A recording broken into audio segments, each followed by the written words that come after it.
الذي علا في توحده ودنا في تفرده وجلا في سلطانه وعظما في أركانه وأحاط بكل شيء علما وهو في شانه وقهر جميع الخلق بقدرته وبرهانه مجيدا لم يزل محمودا لا يزال بارئ المسموكات وداعي المدعوات وجبار الأرضين والسماوات والصلاة والسلام والتحية والإكرام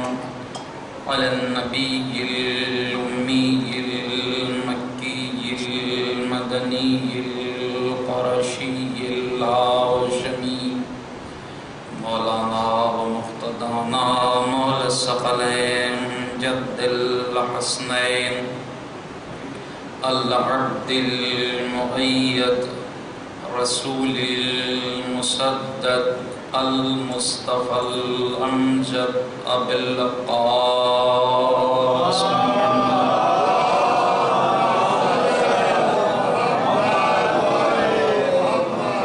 وآله الطيبين الطاهرين المعصومين المظلومين المنتجبين المنتخبين ولعنة الدائمة ولا أعدائهم ومنكر فضائلهم الشاكين فيهم والمنعرفين عنهم أجمعين إلى يوم الدين أما بعد فقد قال الله تبارك وتعالى في كتابه الكريم وهو أصدق الصادقين أعوذ بالله ومن النار ومن شر الكفار ومن غضب الجبار القهار العزة لله ولرسوله وللمؤمنين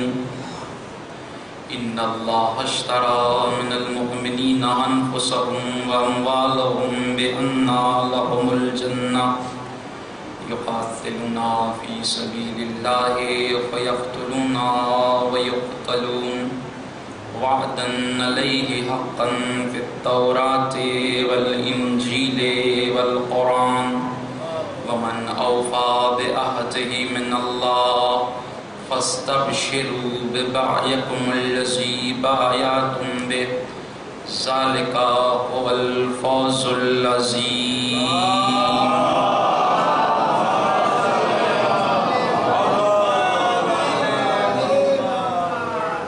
ایک مرتبہ سورہ حمد اور 3 مرتبہ سورہ اخلاص کی تلاوت فرما کر منور علی ابن حیدر علی مرحوم، شہزاد بی بی بنت غلام حیدر مرحوم، شہناز بی بی بنت منور علی مرحوم، مریم بنت سکندر علی صاحب اور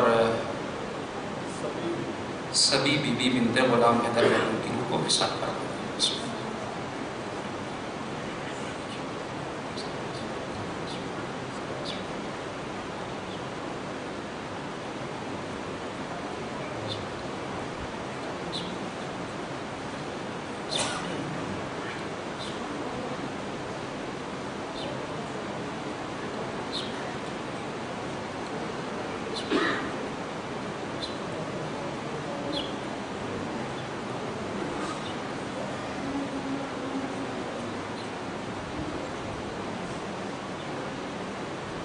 صلوات پڑھے محمد و آلہ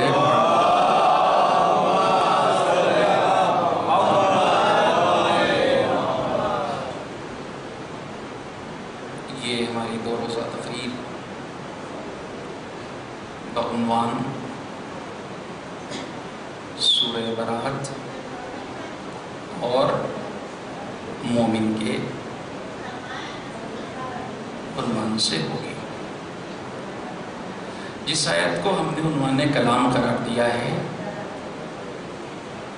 وہ سورہ توبہ کی آیت نمبر 111 ہے، اور سورہ توبہ قرآن مجید کا 9واں سورہ ہے۔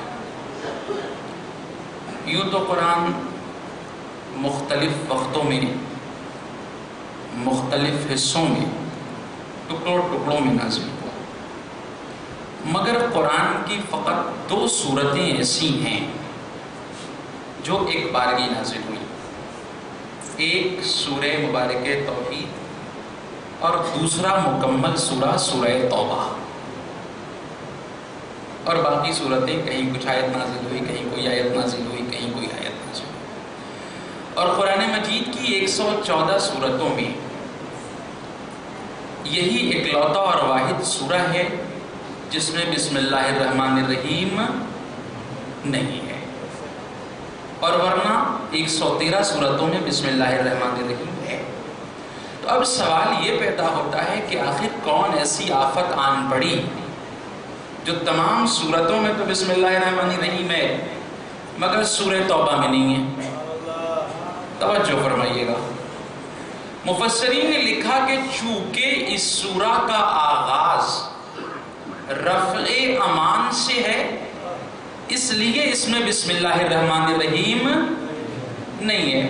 ٹھیک ہے، میں مان لیتا ہوں کہ جن سورتوں کا آغاز رفع امان سے ہوگا اس میں بسم اللہ الرحمن الرحیم نہیں ہوگی، تو یہ قاعدے کلیہ ہونا چاہیے، تو یہ پھر سورہ توبہ میں کیوں؟ آئیے دوسری سورتیں ہم دیکھ لیتے ہیں۔ ایک سورہ ہے سورہ معارج، سورہ نمبر ہے 77، آیت پڑھیے بسم اللہ الرحمن الرحیم۔ سأل سائل بعذاب واقع للکافرین لیس لہ دافع، ایک عذاب طلب کرنے والے نے عذاب طلب کیا، للکافرین لیس لہ دافع، کافر کے ہاں اللہ کے ہاں ٹال مٹول نہیں ہے۔ توجہ فرما رہے ہیں آپ؟ تو اب یہ جو عذاب کا سوال کیا گیا ہے یہ رفع امان ہے کہ نہیں ہے؟ بھائی کہتے ہیں کہ حارث ابن نعمان فہری، توجہ فرمائیے گا، اعلان ولایت علی ابن ابی طالب علیہ السلام کے بعد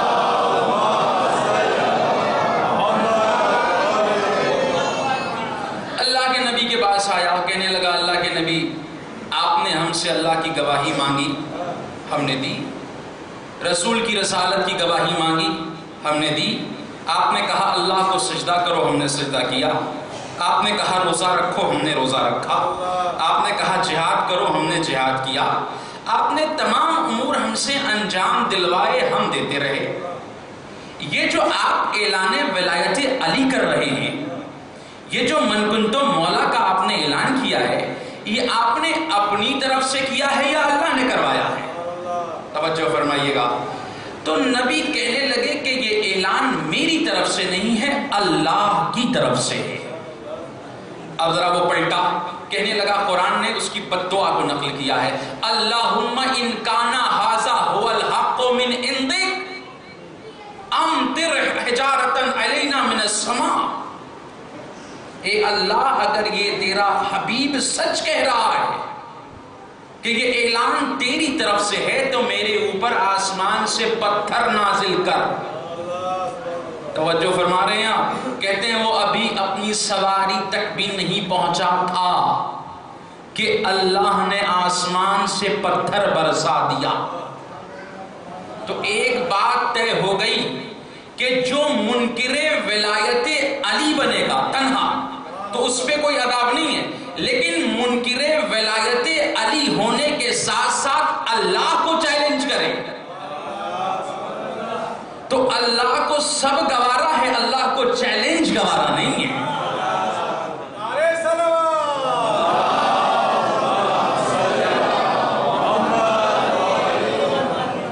اللہ کو چیلنج گوارا نہیں۔ کہاں سے پتھر آیا؟ آسمان سے۔ ایک اور سورہ آپ کو یاد دلاؤں جو آسمان سے پتھر آیا تھا، جی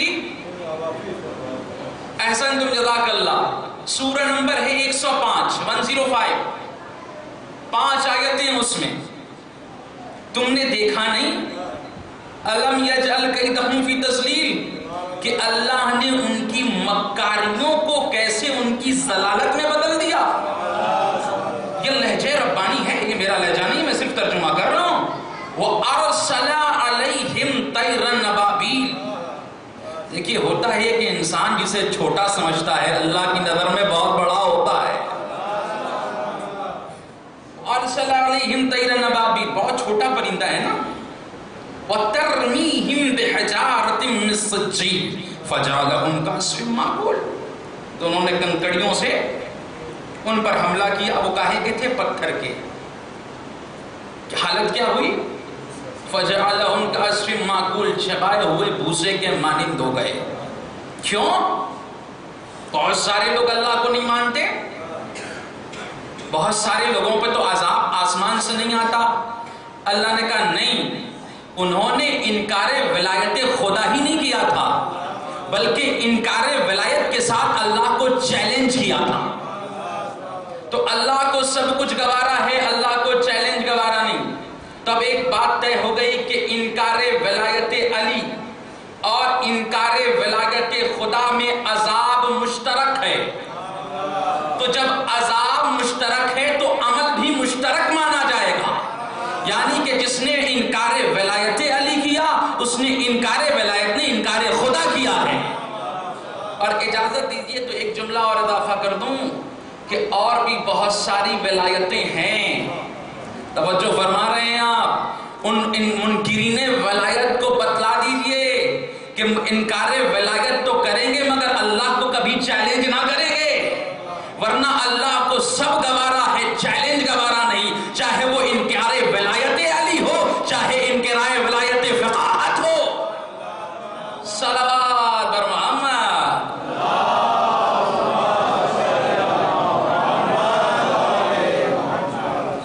سورہ مبارک معارج شروع ہو رہا ہے رفع امان سے، لیکن اس میں بسم اللہ الرحمن الرحیم ہے. سورہ مبارک غاشیہ سورہ نمبر 80. حل اتاک حدیث الغاشیہ، کیا ڈھانپ لینے والی قیامت کی خبر تم تک نہیں پہنچی ہے؟ جس دن چہرے ضلالت کی وجہ سے جھکے ہوئے ہوں گے، شرمندگی کی وجہ سے. اللہ بچائے اس دن کی ضلالت سے، اللہ اس دن کی رسوائی سے بچائے. چونکہ معاملہ یہ ہے کہ ہو سکتا ہے کہ ہماری تصویر آپ کے ذہنوں میں کچھ اور ہو اور حقیقتاً میں کچھ اور ہو. تو جو یہاں تصویر میری آپ کے ذہنوں میں بنی ہوئی ہے، خدا نخواستہ اگر وہ تصویر بگڑ جائے تو میں تو کہوں گا بھی مسکین صاحب مجھے یہ سمجھتے تھے، یا میں آپ کو یہ سمجھتا تھا آپ یہ نکلے. تو اللہ اس دن کی رسوائی سے سب کو محفوظ اور سب کو امان میں رکھے. تو یہ سورہ مبارک غاشیہ یہاں بھی رفع امان سے شروع ہو رہا ہے. تو یہاں تو بسم اللہ الرحمن الرحیم ہے. سورہ معارج میں بسم اللہ الرحمن الرحیم. میں نے اور تفاسیر کے اوراق کی برق گردانی کی تو ایک جگہ مجھے ملا کہ جس نے، توجہ فرمائیے گا، جس نے قرآن جمع کیا تھا اس نے بسم اللہ الرحمن الرحیم نہیں لکھا. مجھے حیرت ہے ایسی تحریر لکھنے والوں پر اور ایسی تحریر کی تائید کرنے والوں پر. یا انہوں نے قرآن پڑھا نہیں یا قرآن کی آیت سمجھ میں نہیں آئی. اِنَّا نَحْنُ نَزَّلْنَا الذِّكْرَ وَإِنَّا لَهُ لَحَافِظُونَ. ہم ہی ذکر کے نازل کرنے والے ہیں، ہم ہی حفاظت کرنے والے ہیں. تو حفاظت کرنے والا جب اللہ ہو تو بھول جانے والے قاری کے حوالے قرآن کیسے کر دے گا؟ نہیں کرے گا نا اللہ. اس کا مطلب یہ ہے. اچھا یہ بھی بڑی بہت عجیب بات ہے کہ کچھ لوگ یہ سمجھتے ہیں کہ قانون اسلام یا شریعت لوگوں کے مشوروں سے چلتی ہے. بڑی عجیب بات ہے. لیکن ان لوگوں کو بتلا دیجئے کہ قرآن یا شریعت الہی کا کوئی بھی قانون اللہ کی مرضی کے مطابق چلتا ہے، کسی کے مشوروں کا محتاج نہیں ہے.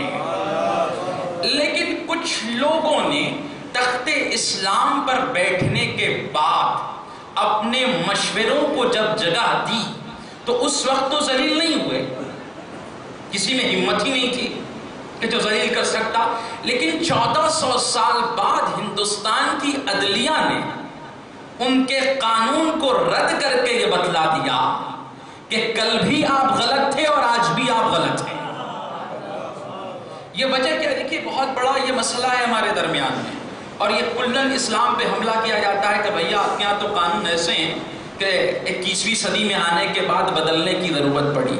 تو میں ان لوگوں کے لیے جملہ کہتا ہوں، اسلام وہاں سے نہ لو جہاں خود ساختہ خلافتیں بنائی گئیں. اسلام وہاں سے نہ لو جہاں خود ساختہ قوانین بنائے گئے. اسلام وہاں سے لو جہاں خلافتیں بنی ہوں امر الہی کے ذریعے سے، جہاں قانون آئے ہوں امر الہی کے ذریعے سے. دیکھیے امر کیا ہے، یہاں یہ موضوع میں میرے داخل نہیں ہے، لیکن ضروری سمجھتا ہوں کہ تھوڑی سی وضاحت کر دوں کہ یہ امر الہی کیا ہے اور یہ ہوتا کیا ہے. کوئی بھی چیز عدم سے جب وجود میں آتی ہے تو وہ دو ذریعوں سے آتی ہے. ایک سبب کے ذریعے سے، مثال کے طور پہ آپ کو گھر بنانا ہو تو آپ کیسے بنائیں گے؟ را میٹیریل اکٹھا کریں گے تبھی تو بنائیں گے نا. یہ سبب کے ذریعے سے بناتے ہیں. لیکن آپ سے کہوں کہ دنیا میں ابھی گھر کہیں بنائی نہیں ہے، ایسی چیز آپ بنائیں گے جو دنیا میں بنی نہ ہو، تو آپ اسے کیسے بنائیں گے؟ بنا پائیں گے؟ نہیں بنا پائیں گے. تو وہاں ضرورت پڑتی ہے امر کی. مواد نہ ہو، میٹیریل نہ ہو، تو وہاں ضرورت پڑتی ہے امر کی، جسے ہم امر رب کہتے ہیں. توجہ فرما رہے ہیں؟ اب دیکھیے جو چیزیں سبب کے ذریعے سے بنائی جاتی ہیں اس کو شباب تک پہنچنے میں وقت لگتا ہے اور وہ دھیرے دھیرے اس کا عیب دور ہوتا ہے. جیسے میں آپ سے سوال کروں کہ ایک بچہ کتنے دنوں میں جوان ہوتا ہے؟ جی نہیں، 40 سال میں ایک آدمی مکمل جوان ہوتا ہے. حتی قرآن کہتا ہے حتی بلغ اشدہ الی 40 بلغ، جب وہ 40 سال کا ہو جاتا ہے تو وہ جوان کہلاتا ہے، مکمل جوان. تو ایک آدمی کو کمال تک پہنچنے میں کتنا وقت لگا؟ 40 سال. اب آئیے میں آپ سے سوال کروں کہ ایک شیر کو جوان ہونے میں کتنا وقت لگتا ہے؟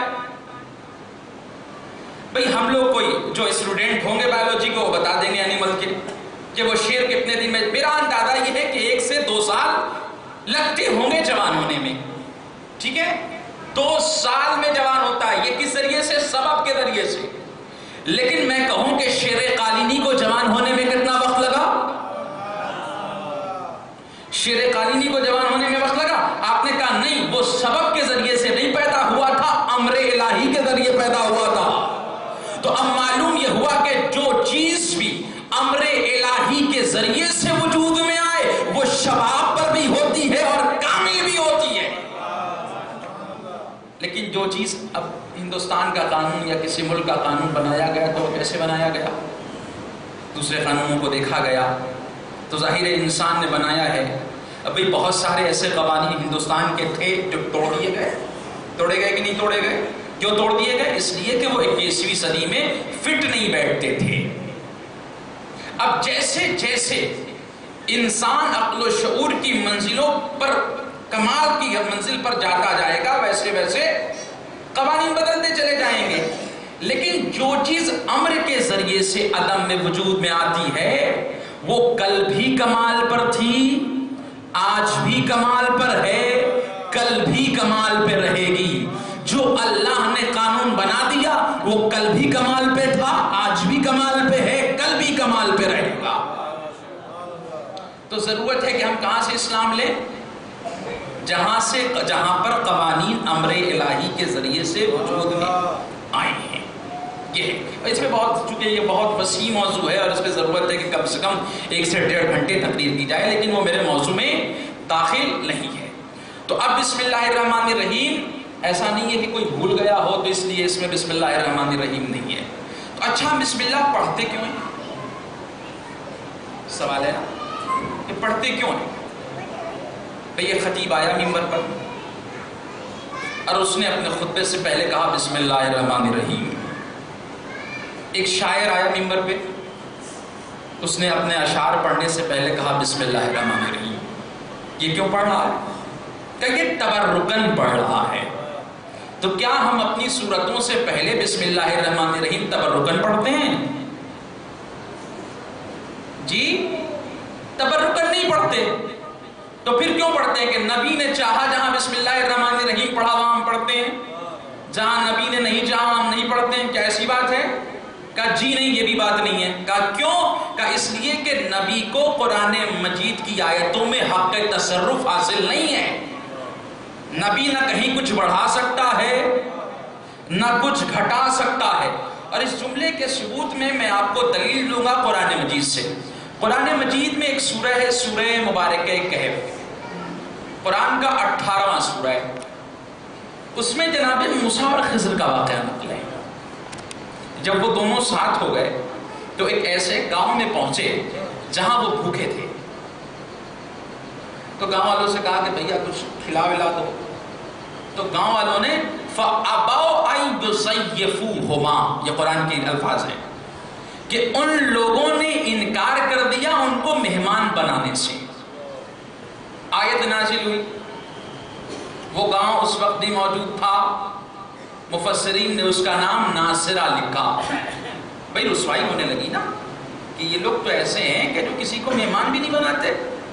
وہ لوگ اللہ کے نبی کے پاس آئے اور کہنے لگے اللہ کے نبی کیا اچھا ہوتا کہ یہ فَأَبَوْا جو ہے ایک نقطہ کو اٹھا کر اوپر رکھ دیتے اور اوپر ایک نقطہ اور بڑھا دیتے تو وہ ہو جاتا فَأَتَوْا أَن يُضَيِّفُوهُمَا. مطلب کیا ہوتا کہ وہ لوگ آئے اور ان لوگوں کو اس گاؤں والوں نے مہمان بنایا. توجہ فرما رہے ہیں؟ تو اللہ کے نبی نے کہا یہ اختیار ہمارا نہیں ہے. تو جب نبی کو ایک نقطہ بڑھانے اور گھٹانے کا اختیار نہیں ہے تو نبی اپنی مرضی سے بائے بسم اللہ کا وارث کیسے بنا دے گا؟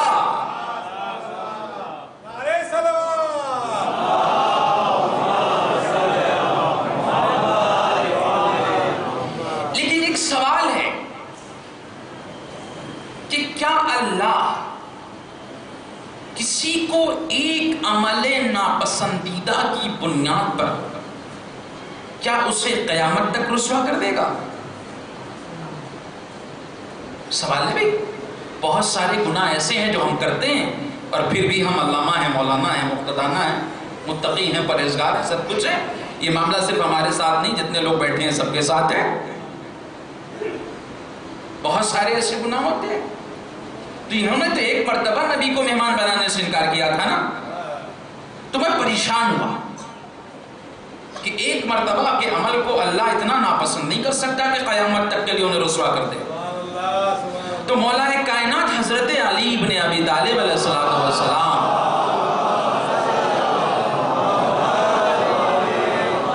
ارشاد فرماتے ہیں کہ اللہ کسی گناہ کی وجہ سے انسان کو اس وقت تک ذلیل و رسوا نہیں کرتا جب تک کہ وہ اس گناہ کی 10 مرتبہ تکرار نہ کر لے. یہ حدیث یاد رکھنے کی ہے.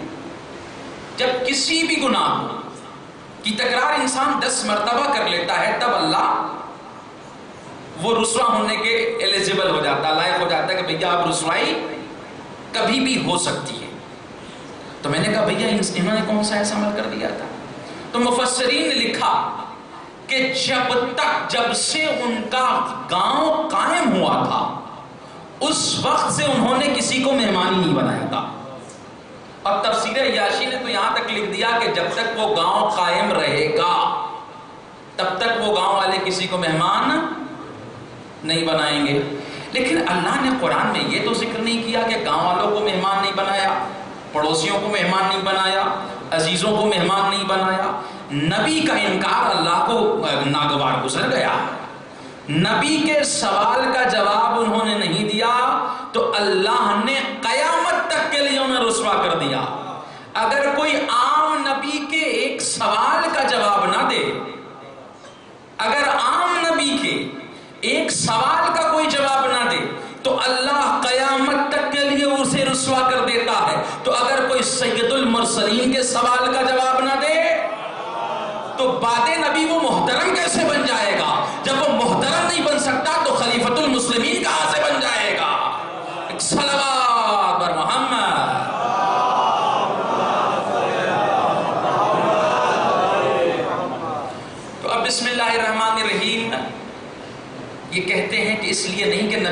پڑھا، نبی کی اپنی مرضی قرآن پہ نہیں چلتی، اللہ خود ہی پڑھواتا ہے کہ کیسے پڑھنا ہے، علم پڑھنا ہے کہ الف لام میم پڑھنا ہے۔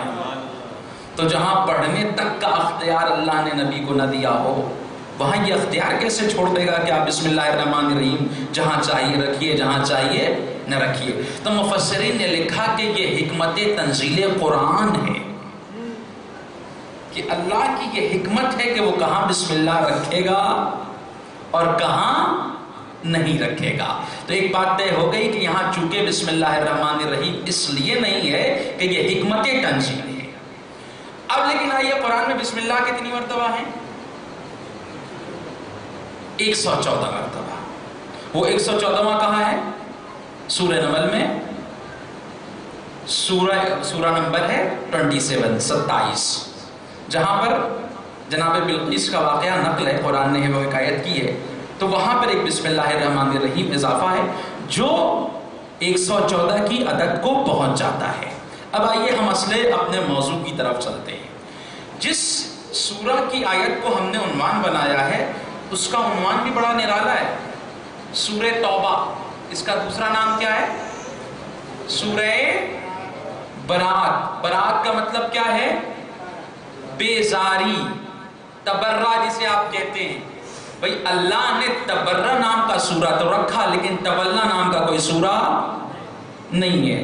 تو یہ بھی بہت کوئی اہم بات، کوئی لاجیکل، کوئی فلسفی بات نہیں ہے، چونکہ اس لیے نے رکھا کہ دیکھیے شریعت میں 2 مقام ہوتے ہیں، ایک مقام عمل اور ایک مقام عقیدہ۔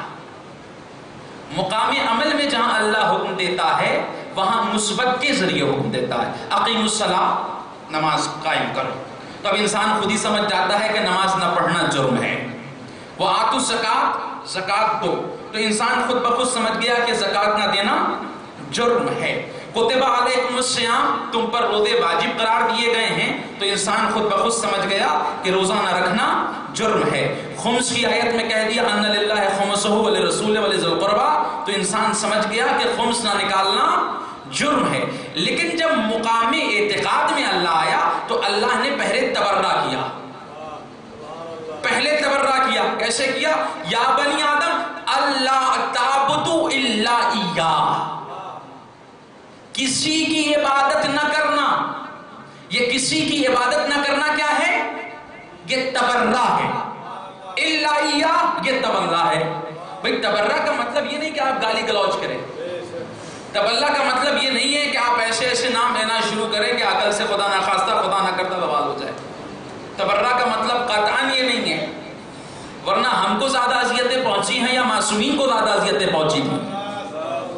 کس کو اذیتیں زیادہ پہنچی تھی؟ معصومین کو زیادہ اذیتیں پہنچی تھی۔ تو کیا معصومین نے، جیسے آج کل ہم برا بھلا کہتے ہیں، معصومین کہتے تھے؟ اس کا مطلب ہے ہم یہ تو ایک قوم ہے پوری بالکل فیور میں کہ نہیں صاحب تبرہ اصل دین۔ میں کہتا ہوں ہاں تبرہ اصل دین ہے، لیکن اللہ کہتا لا الہ الا اللہ، کہو کوئی خدا نہیں ہے۔ اب بھئی اللہ چاہتا تو لات کا نام لے لیتا، منات کا نام لے لیتا، عزا کا نام لے لیتا، جتنے خدا میرے اللہ کے مقابلے میں آتے تھے سب کا نام لے لیتا، لیکن اللہ نے کسی کا نام نہیں لیا، کہا کہ ایسے کلمہ پڑھو لا الہ الا اللہ، کوئی خدا نہیں ہے۔ اب جو بھی ہمارے اللہ کے مقابلے میں خدائی کا دعویٰ کرتا ہوا نظر آ جائے گا، سب پہ تبرہ ہے۔ بھئی تبرہ یہی ہے نا، لا فتح الا علی۔ اب ہمیں کوئی نام لینے کی ضرورت نہیں ہے کہ فلاں پہ لعنت، فلاں کچھ نہیں، فلاں کچھ نہیں، فلاں کچھ نہیں۔ ہم نے کہا جو بھی علی کے مقابلے میں آ جائے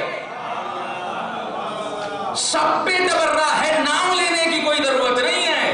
ایک صلوات محمد۔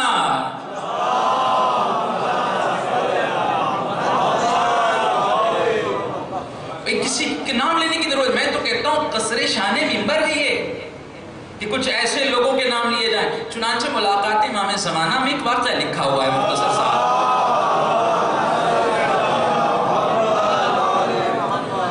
اور وہ دو لوگ، دو دوست تھے، آپس میں بحث کر رہے تھے علی افضل کے کون افضل، ٹھیک ہے؟ اور اختلاف اتنا بڑھا کہ ان لوگوں نے طے کیا کہ مسجد میں چلتے ہیں اور مسجد میں جو پہلا فرد آ جائے گا اور جو وہ فیصلہ ہمارے حق میں سنا دے گا ہم مان لیں گے، کہنے گے ٹھیک ہے مان لیا جائے گا۔ دونوں آدمی مسجد کے صحن میں چلے گئے، دیکھا کہ ایک خوبرو شخص چلا آ رہا ہے۔ انہوں نے اپنے مسئلے کو اس کے سامنے پیش کیا، ہمارا مسئلہ یہ ہے کہ ہم لوگ بحث کر رہے ہیں کہ علی افضل یا کون افضل۔ تو پتہ ہے کتنا پیارا جواب دیا ہے عربی میں، جس کا ترجمہ میں پڑھ رہا ہوں۔ کہا کہ بھلا تلوار کا مقابلہ بھی کہیں لاٹھی سے ہوتا ہے؟ تلوار کا مقابلہ تلوار سے ہوتا ہے، لاٹھی سے نہیں ہوتا۔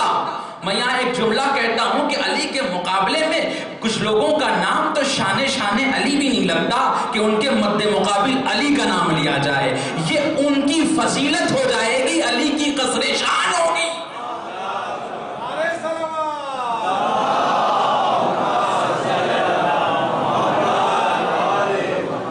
تو تبرہ گالی گلوچ کا نام نہیں ہے بھئی، اللہ نے بھی تبرہ کیا ہے۔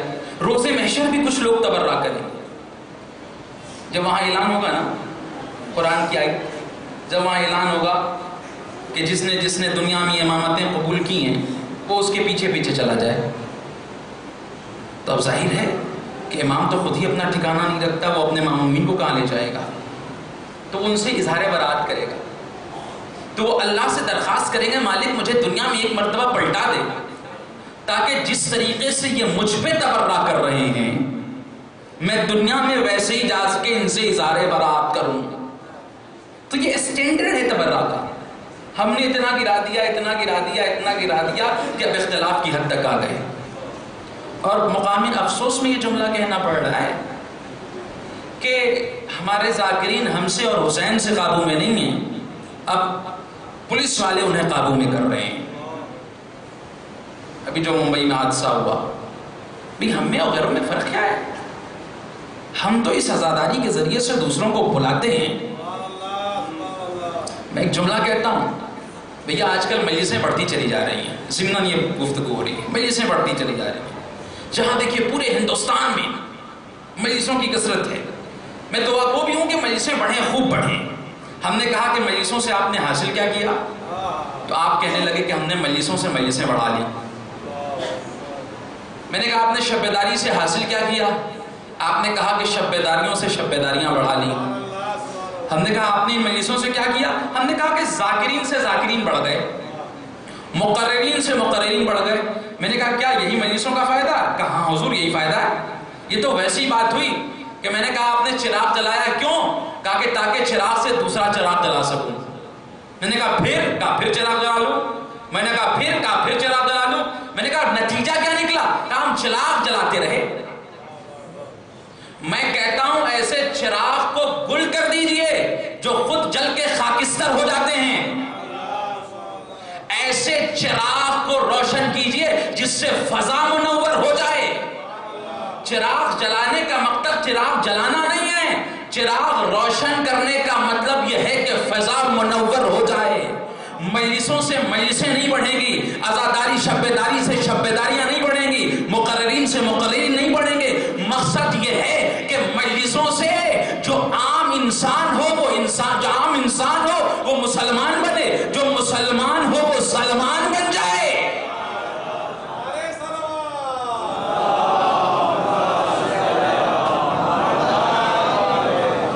اگر یہ مجلسیں غیروں کو انسان نہ بنا سکے، انسان کو مسلمان نہ بنا سکے، مسلمان کو سلمان نہ بنا سکے، تو پھر یہ مجلسیں کیسی؟ پھر یہ ماتم کیسا؟ پھر یہ شب بیداری کیسی؟ پھر یہ جلسے و جلوس کیسے؟ یہ تو ویسے ہی ہو گئی کہ بھیڑ ہو گئی جناب والا۔ بھئی مجلسوں میں ہمارا عقیدہ ہے نا کہ فرشتے آتے ہیں، عقیدہ ہے کہ نہیں ہے؟ فرشتے آتے ہیں، اور یہ ہے کتابوں میں بھی لکھا ہوا ہے کہ آپ اور فرش کے درمیان میں جو بیٹھے ہیں نا تو ایک گیپ ہے اس میں، اور اس گیپ میں کیا ہے؟ فرشتے کا پر ہے۔ مجلس ختم ہو جائے گی، سب لوگ چلے جائیں گے، تو فرشتہ یہاں سے پلٹ کے جاتا ہے، کہاں؟ اپنے ہی جیسے ملک کے درمیان میں۔ ملک پوچھتے ہیں ایسی خوشبو تو ہم نے جنت میں بھی نہیں محسوس کی ہے۔ کہاں سے آ رہے ہو؟ تو وہ کہتا ہے کہ فلاں مقام پر مجلس حسین برپا تھی، وہاں سے آ رہا ہوں۔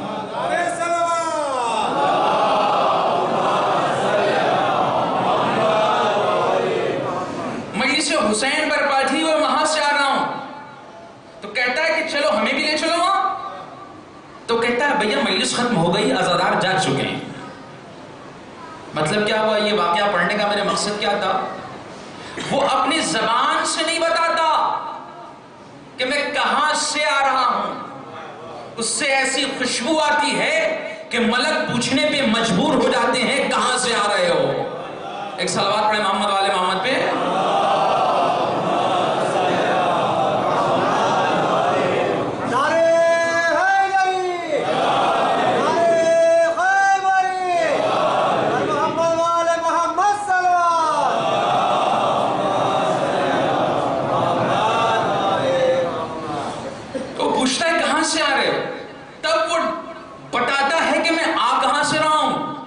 تو مطلب کیا ہے کہ ہم نے بڑی مجلسوں کا جو معیار بنایا ہوا ہے کہ ہاتھ میں شیروان روٹی ہو، بڑا تبرک ہو، بڑے امامے والے سے سن کر آ رہے ہوں، ذاکر کو بلانے میں بڑی زحمتیں ہوئی ہوں، عنوان طے کرنے میں مسکین صاحب کو کئی بار فون کرنا پڑا ہو، تو ہم کہتے ہیں بڑی مجلس سے آ رہے ہیں۔ بڑی مجلسیں یہ نہیں ہیں، بڑی مجلس تو یہ ہے کہ ہاتھ میں تبرک نہ بھی ہو، لیکن جب ہم پلٹ کے جائیں تو کردار میں ایسی تبدیلی ہو کہ دیکھنے والا دیکھ کے کہے کسی مقدس جگہ سے آ رہا ہے۔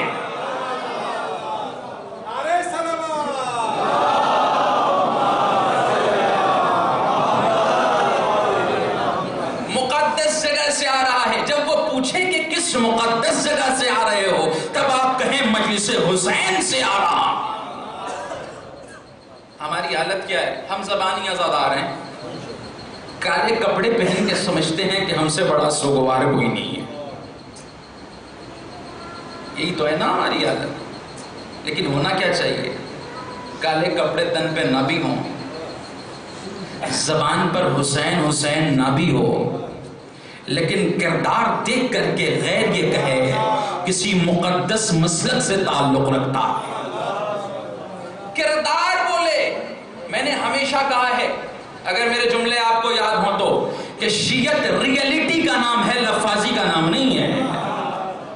اور جہاں ریئلٹی نہیں ہے وہاں شیعت نہیں ہے، اور جہاں شیعت ہے وہاں ریئلٹی ہے۔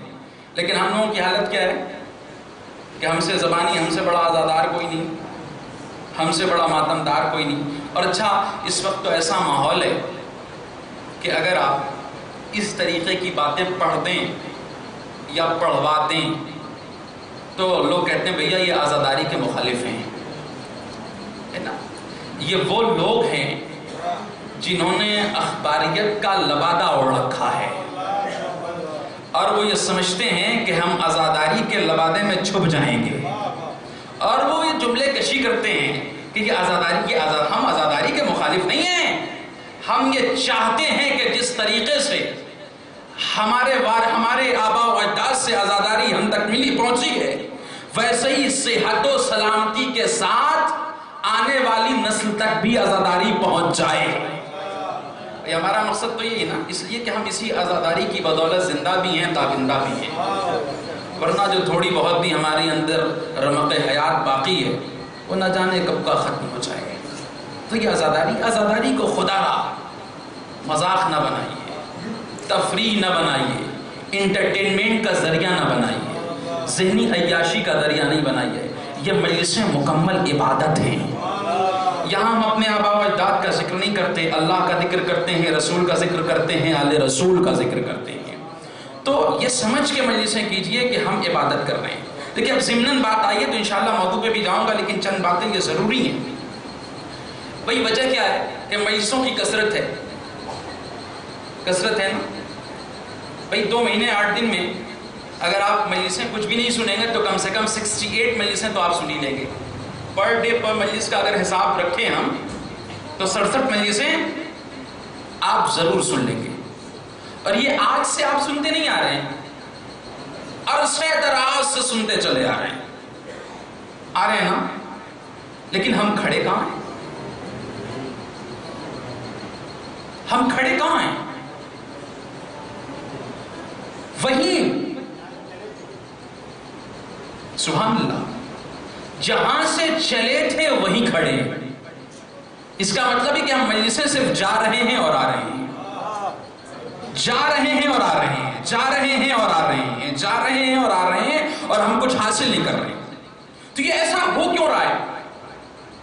کیا ہم نے کبھی غور کیا کہ ایسا کیوں ہو رہا ہے؟ وائی، کیوں؟ کبھی ہم اس کی ریزن پہ گئے؟ ہم تو چاہتے ہیں کہ مجلسوں کی کثرت ہوتی رہے، بڑھتی رہے۔ دیکھیے وہ قومیں نہیں بڑھ سکتی ہیں جو اپنے آپ کا ریوائز نہ کریں۔ ریوائز دین سروائیو، یہ بزنس کا یہ بھی اصول ہے کہ اگر آپ کو گھاٹا ہو رہا ہے تو آپ دیکھیے کہ غلطی آپ کہاں کر رہے ہیں۔ جب تک آپ اپنی غلطی کو نہیں دیکھیں گے تب تک آپ ترقی نہیں کر سکتے۔ ریوائز دین سروائیو۔ ہم یہ چاہتے ہیں ہم آگے بڑھ جائیں، اپنی غلطیوں کو نہ سدھاریں۔ تو غلطی کہاں ہوئی؟ دو وجہیں بھئی، ایک تو ہم جہاں بیٹھے ہیں کہ کون اس پہ بیٹھے اور کون نہ بیٹھے۔ بھئی مسکین صاحب کو ذاکر نہیں ملا تو انہوں نے کہا کہ ابو ظہری صاحب تو مجلس سے پڑھ دیں گے۔ سوال ہے، نہیں ملا تو کوئی اچھا لائیے نا بھئی اگر آپ بیمار ہیں تو آپ کیا کرتے ہیں؟ بھوپال میں اچھا ڈاکٹر نہیں ملا تو آپ ممبئی چلے جاتے ہیں، دلی چلے جائیے گا۔ کیوں؟ اس لیے کہ جان بچانا اہم ہے۔ تو جان کی اتنی فکر ہے، ایمان کی کوئی فکر نہیں ہے۔ تو ہم کرتے کہ ہاں اس پہ کوئی بھی بیٹھ جائے۔ اچھا ہماری کیا ذمہ داری ہے؟ امام جعفر صادق علیہ السلام،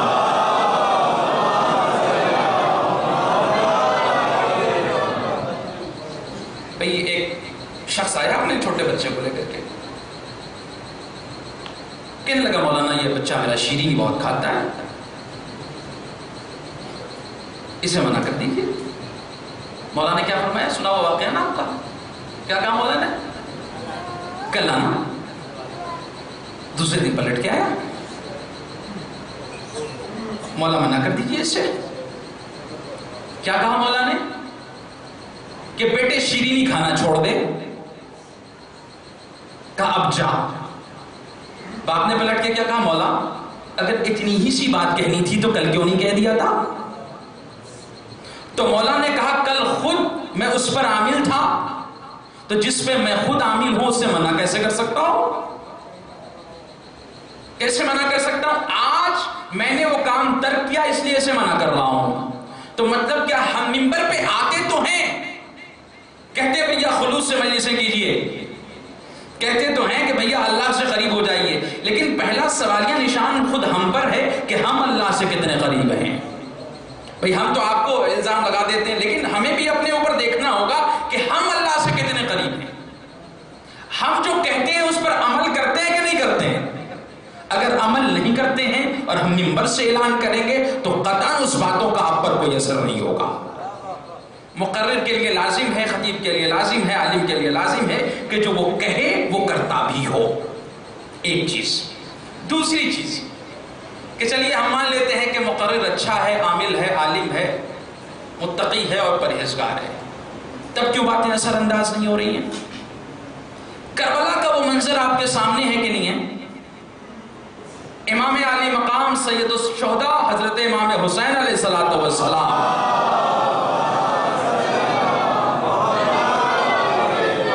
خطبہ دے رہے، مولا کیا فرماتے ہیں؟ میری باتیں تمہارے اوپر اثر انداز کیوں مولا؟ آپ جیسی پاک زبان کہاں سے کوئی لائے؟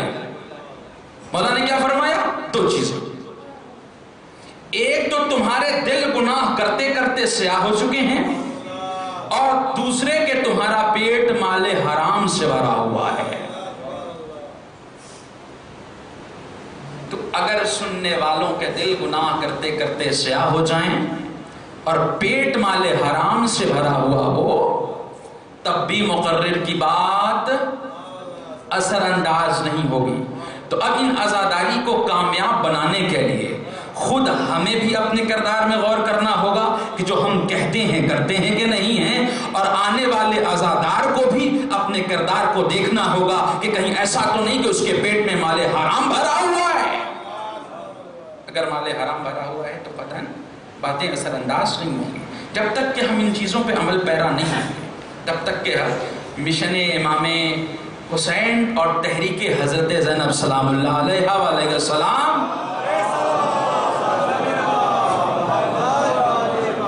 قطعاً کامیاب نہیں ہو سکتی. اب آئیے چلتے ہیں، چونکہ یہ ضمنی باتیں تھیں، عرض کرنا بہت ضروری تھا. اب ہم اپنے موضوع کی طرف عدول کر جاتے ہیں. میں کیا عرض کر رہا تھا کہ عنوان بہت نرالا ہے، تبرہ، لیکن ہمارا اسٹینڈرڈ کیا ہے؟ نام لے لے کر ہم فساد کرنے کے عادی ہو گئے ہیں. ہونا کیا چاہیے؟ کمالات بیان کیجئے، کمالات بیان کرتے رہیے، خود ہی تبرہ ہوتا رہے گا. قرآن کہتا فی قلوبہم مرض فزادہم اللہ مرضا، ان کے دل میں مرض تھا، اللہ نے مرض بڑھا دیا. بھئی اللہ کسی کا کیوں مرض بڑھائے؟ کہ اللہ نے مرض نہیں بڑھایا، آل محمد پہ نعمتیں نازل کرتا رہا، ان کا مرض بڑھتا چلا گیا. تو یہ طریقہ ہونا چاہیے. تو اب آئیے، یہ بات طے ہو گئی سورہ مبارکہ توبہ، برات اور مومن. تو اب مومن کون لوگ ہیں؟ یہ بھی تو طے کرنا ہوگا کہ مومن کون لوگ ہیں. یہ بہت سخت مسئلہ. ان اللہ اشترا،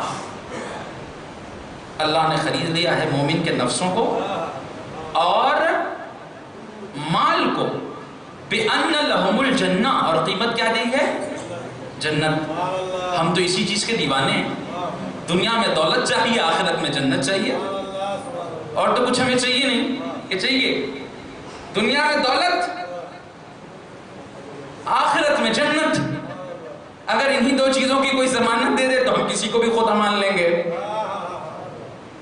تو اب یہ مومن کون لوگ ہیں؟ بڑا سخت مرحلہ ہے کہ یہ مومن کون لوگ ہیں. قرآن کہتا ہے، قرآن یہ کہتا ہے کہ جو عمل صالح انجام دے وَهُوَ مُؤْمِنٌ فَلَا يَخَافُ ظُلْمًا وَلَا حَزْمًا.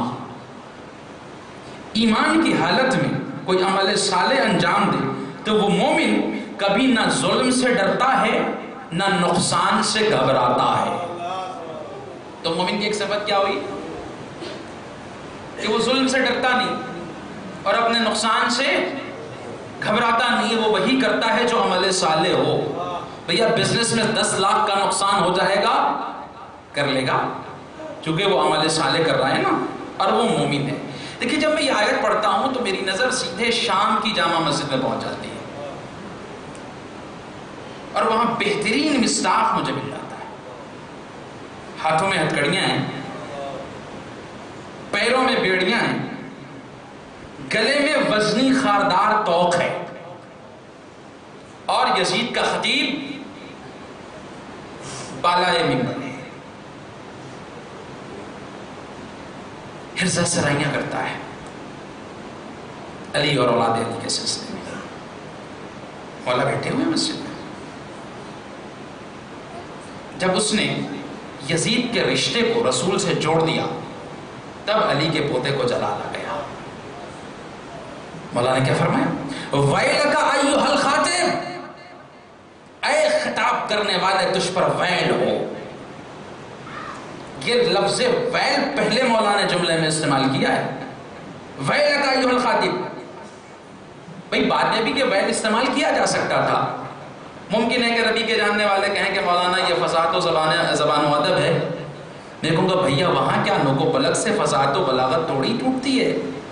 وہ ان کا کلام ہے جن کا خود کلام کلاموں کا امام کہلاتا ہے.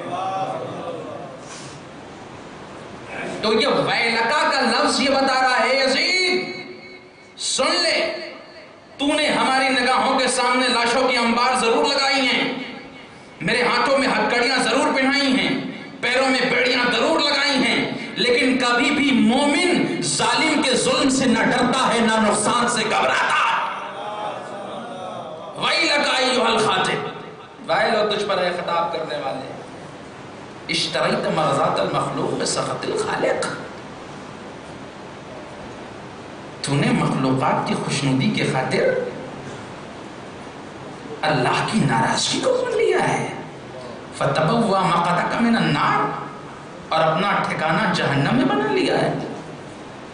دیکھیے یہ جملہ صرف اس وقت جامع مسجد کے خطیب کے لیے ہی نہیں تھا، یہ جملہ آج ہمارے لیے بھی ہے، یہ جملہ قیامت تک کے لیے ہے۔ بھائی مسکین صاحب بلائیں یا نہ بلائیں، میں ان کی مرضی کی کیوں پڑھوں؟ مجھے تو اللہ کی مرضی دیکھنی ہے۔ آپ نعرے لگائیں یا نہ لگائیں، میں کون ہوتا ہوں آپ کی خوشنودی دیکھنے والا؟ بھائی ہمارا توکل سسٹم ہے۔ یہاں پہ ایک جملہ کہتا ہوں کہ ہم لوگ بڑے کمزور لوگ ہیں، سمجھتے ہیں کہ مسکین صاحب نہیں بلائیں گے تو جو 10-20 ہزار اس سال مل رہا ہے وہ نہیں ملے گا، ہے نا؟ یہ تو سوچتے ہیں۔ لیکن ہمیں یہ بھی سوچنا چاہیے جو انہیں دیتا ہے، جو ان کا خدا ہے وہی ہمارا بھی خدا ہے، جو انہیں کھلاتا ہے وہی ہمیں بھی کھلاتا ہے۔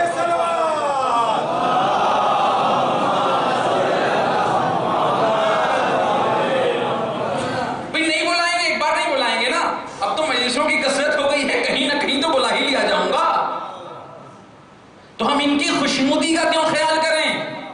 اس کی خوشنودی کا کیوں نہ خیال کریں جس کی خودنوشی سے جنت بھی ملتی ہے اور دنیا میں کامیابی بھی ملتی ہے۔ مولا نے کیا فرمایا کہ تو نے کیا خرید لیا ہے؟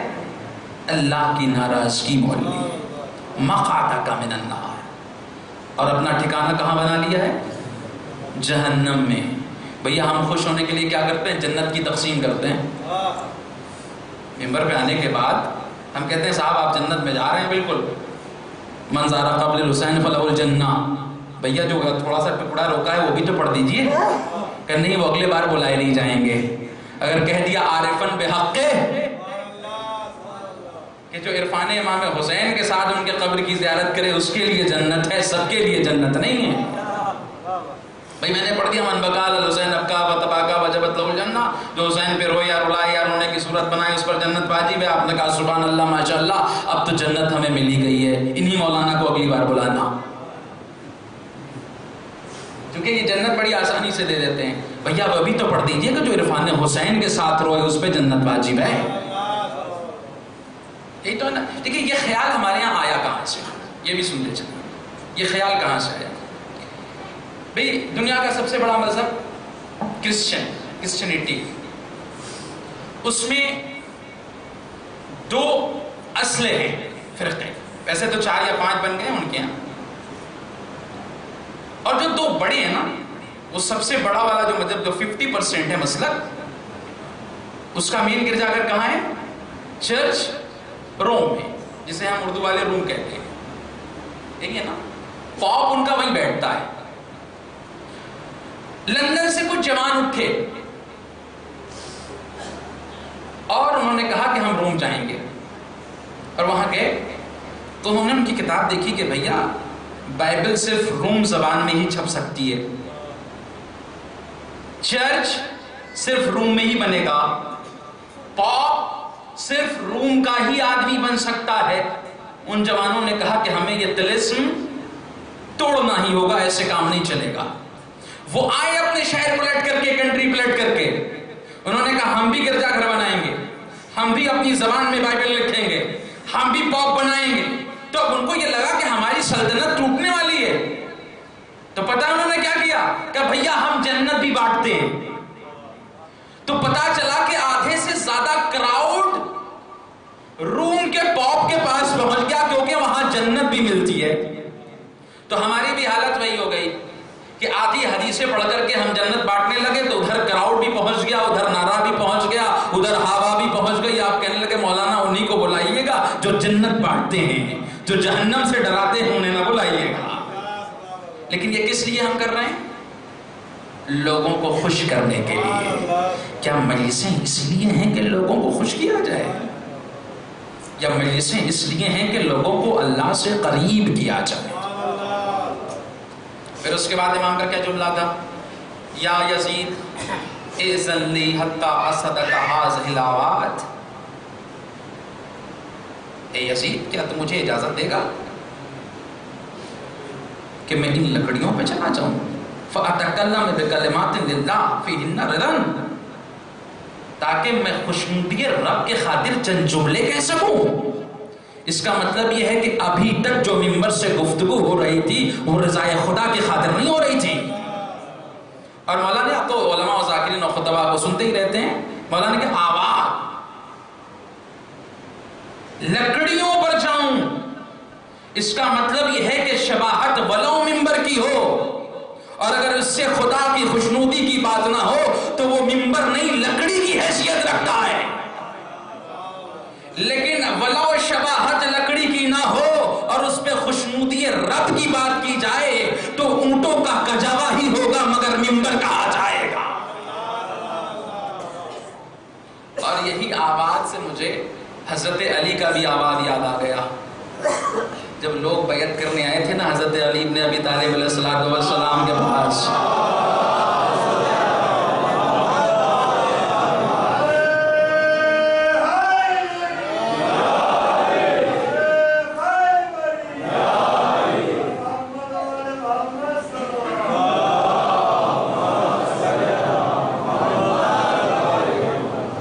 تو لوگ آئے تھے بیعت لینے کے لیے۔ علی کرنے کا نہیں، ایسے بیعت نہیں لوں گا، مسجد میں جہاں نبی کے ہاتھوں پہ بیعت کی تھی۔ علی وہاں بیٹھے جہاں رسول بیٹھتے تھے۔ بھئی ہر مجمع میں شریف نہیں ہوتے، کچھ جریبی ہوتے ہیں، چیمیں گویاں شروع ہو گئیں۔ علی تو وہاں بیٹھ گئے جہاں نبی بیٹھتے تھے۔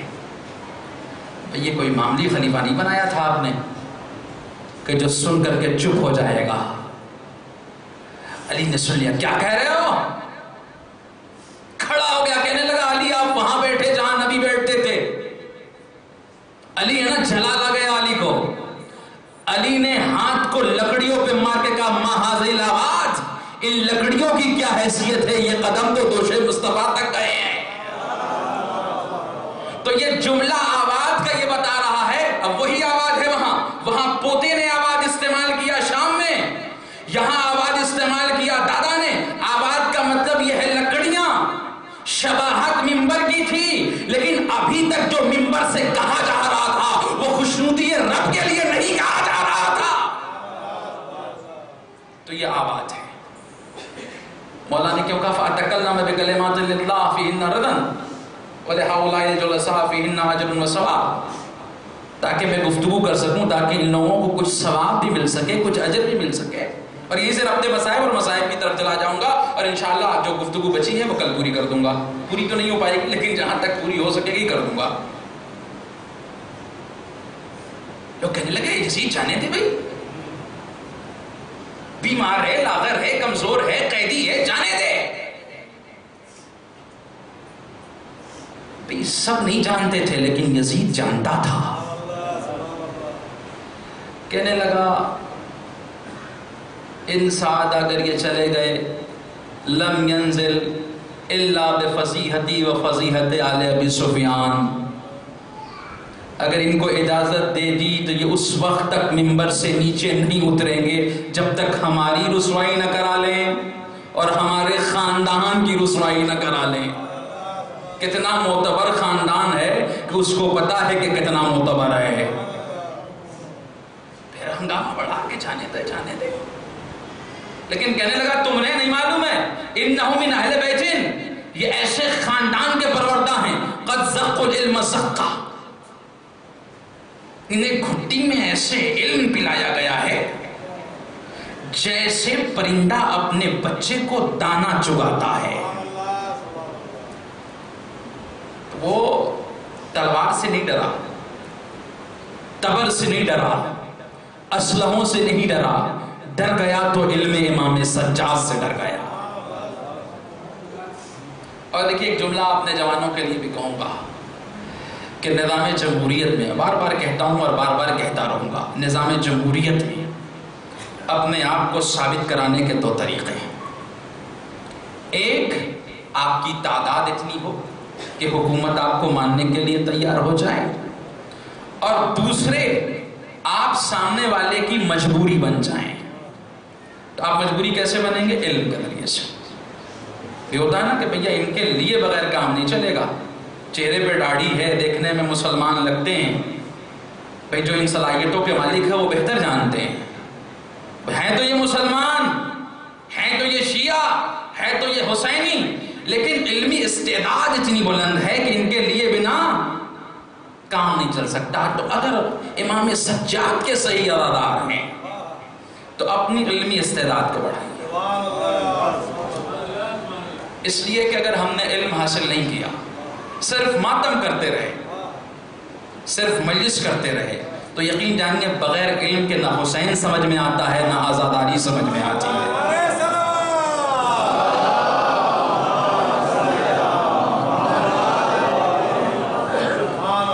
اور میں کہتا ہوں جو لوگ آزاداری میں اختراعات کرتے ہیں، یہی سے ربط مسائب اور مسائب، ان کو دیکھنا چاہیے کہ امام سجاد نے کیسی آزاداری کی ہے. کہتے ہیں نا بھیا ہم آزاداری کر، ہمارے عقیدے سے نہ ٹکرائیے، ہمارے عقیدے کے خلاف نہ بولیے. آپ بڑے آزادار ہیں یا امام سجاد بڑے آزادار ہیں؟ شہادت امام علی مقام کے بعد میرا بیمار امام مستقل 34-35 سال تک کریا کرتا رہا.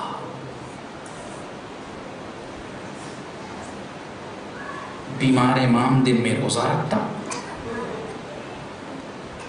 اور رات بھر بیداری کے عالم میں گزار دیتا. وقت افطار جب امام کا غلام امام کے سامنے افطار پیش کرتا تو مولا کہتے تم میرے لیے کھانے لایا ہو، تم میرے لیے پانی لائے ہو. میرا بابا پیاسا اور بھوکا مارا گیا. امام نے 35 سال تک کبھی ٹھنڈا پانی نہیں پیا ہے. مدینے کی گلیوں سے گزرتے تھے تو قصاب اپنی دکانوں پہ پردہ ڈال دیتے تھے، اس لیے کہ مولا جس کی دکان کھلی دیکھتے تھے تو مولا چلے جاتے تھے. پوچھتے تھے کیا جانور کو جب ذبح کرتے ہو تو کیا اسے پانی پلاتے ہو کہ نہیں پلاتے؟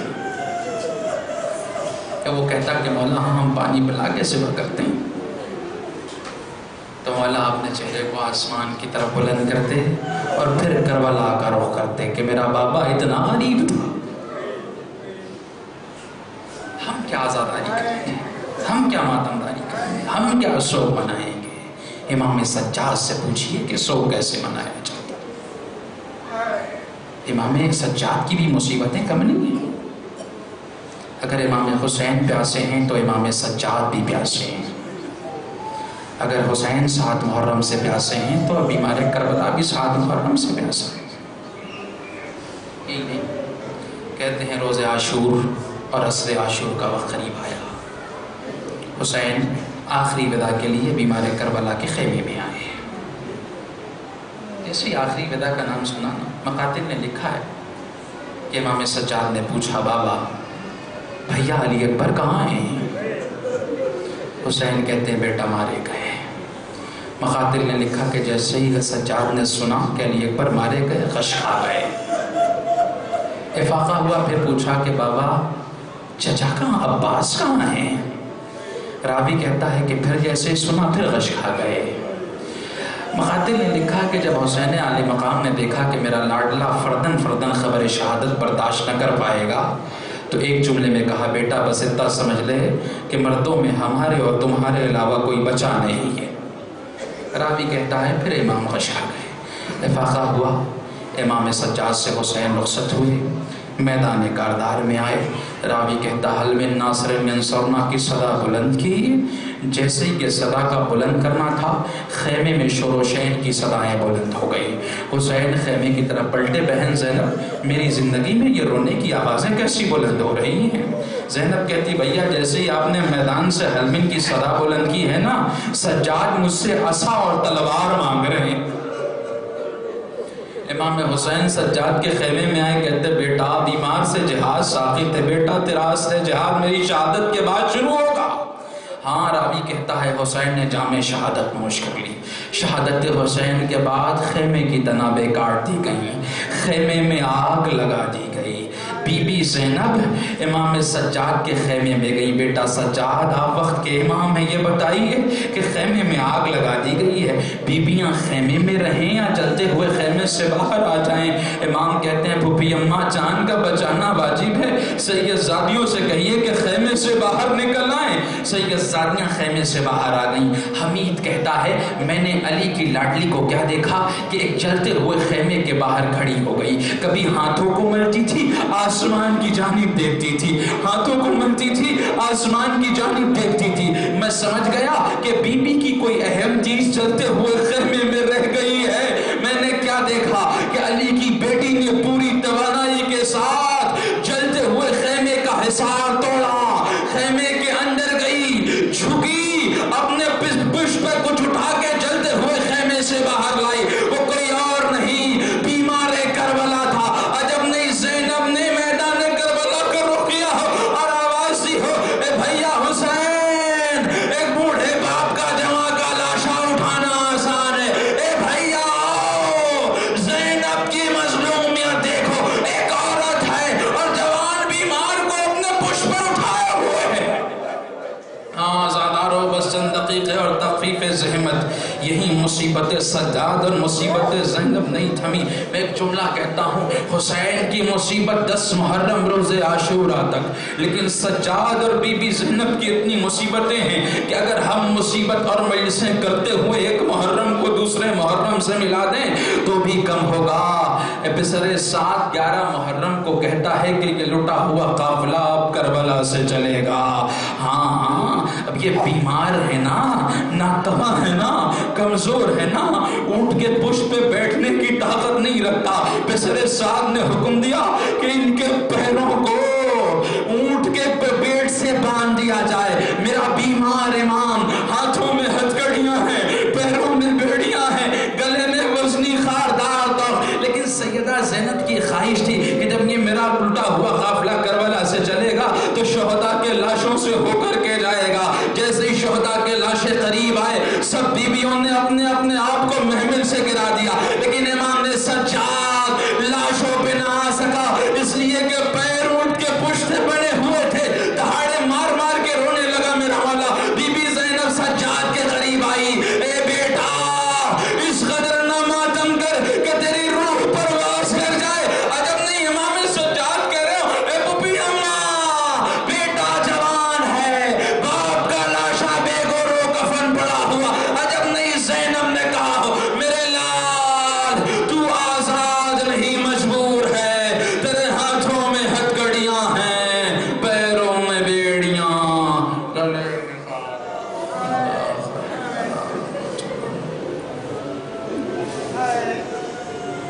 اللهم صل على القوم الظالمين سيعلم الذين ظلموا ينقلبون بحق الزهراء وابيها وبعلها وبنيها وسر المستودع فيها. خدایا ہمارے اس مختص بزم کو قبول فرما، خدایا ہمارے گناہوں کو معاف فرما، ہمارے والدین کی مغفرت فرما، تمام مومنات کی مغفرت فرما. یا اللہ جو مریض ہیں انہیں شفائے کلی عنایت فرما. یا اللہ جو محتاج ہیں ان کی محتاجیوں کو دور فرما. یا اللہ جو بے روزگار ہیں انہیں روزگار عنایت فرما. یا اللہ جو تنگدست ہیں ان کی تنگدستیوں کو دور فرما. یا اللہ جن کی روزی میں وسعت ہے ان کو جذبہ ایثار و انفاق عنایت فرما. یا اللہ ہمارے لیے بہترین دعا ہے ہمارے والی والی امام زمان کے ظہور میں تعجیل فرما. ہم سب کو جوان انصار میں شمار فرما. امام کو صحت و سلامتی عنایت فرما. ایک مرتبہ سورہ حمد اور 3 مرتبہ سورہ اخلاص کی تلاوت فرما کر منور علی ابن حیدر علی مرحوم، شہزاد بی بی بنت غلام حیدر مرحوم، شہنازی بی بی بنت منور علی مرحوم، مریم بنت سکندر علی مرحوم، سبی بی بی بنت غلام حیدر مرحوم کی روح کو صاف فرما.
شبیر کو سر دے کر اسلام بچانا ہے، شبیر کو سر دے کر اکبر پہ نظر ڈالو، قاسم کی طرف دیکھو، اکبر پہ نظر ڈالو، قاسم کی طرف دیکھو، مرنے کے ارادے ہیں، جینے کا زمانہ ہے، شبیر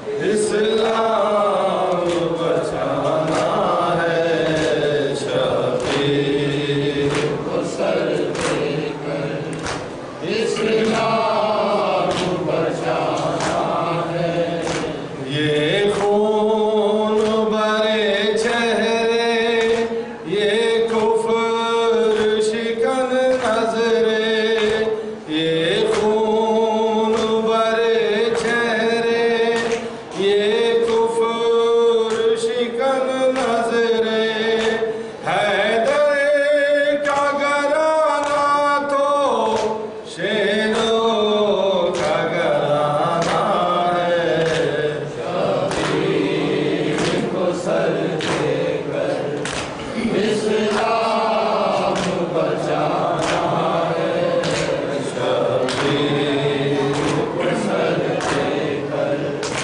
اسلام بچانا ہے، اسلام کو دیتا ہے ہر سال حیات نو، اسلام کو دیتا ہے ہر سال حیات نو، کیا تو نے کہا غافل، یہ ذکر پرانا ہے، شبیر کو سر دے کر اسلام بچانا ہے، شبیر کو سر دے کر اسلام بچانا ہے، اب اپنے غلاموں سے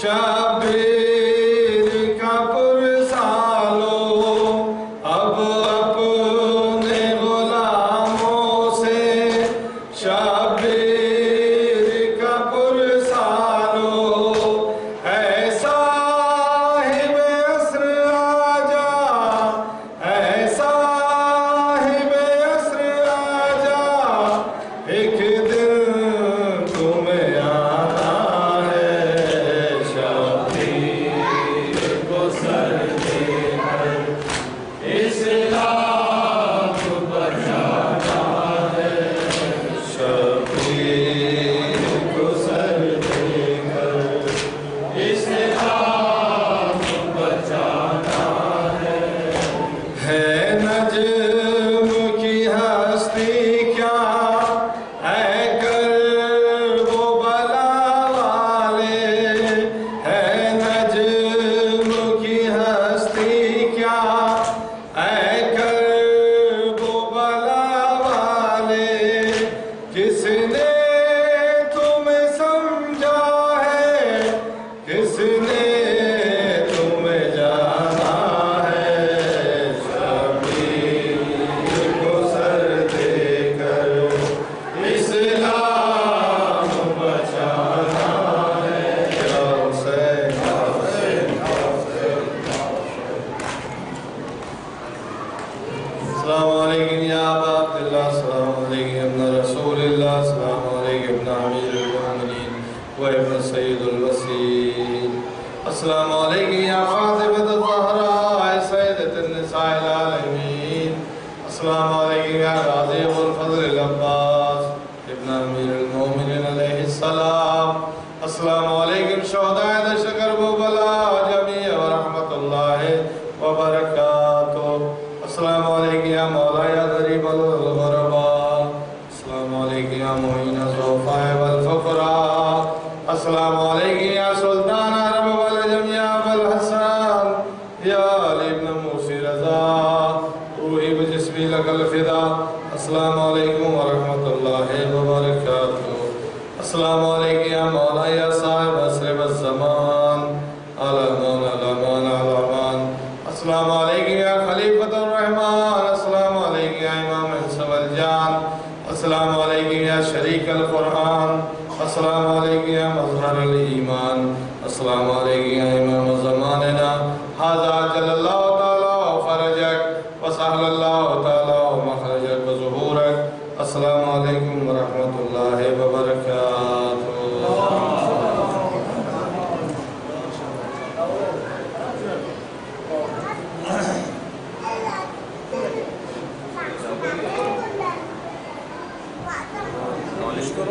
بس صحیح ہو جائے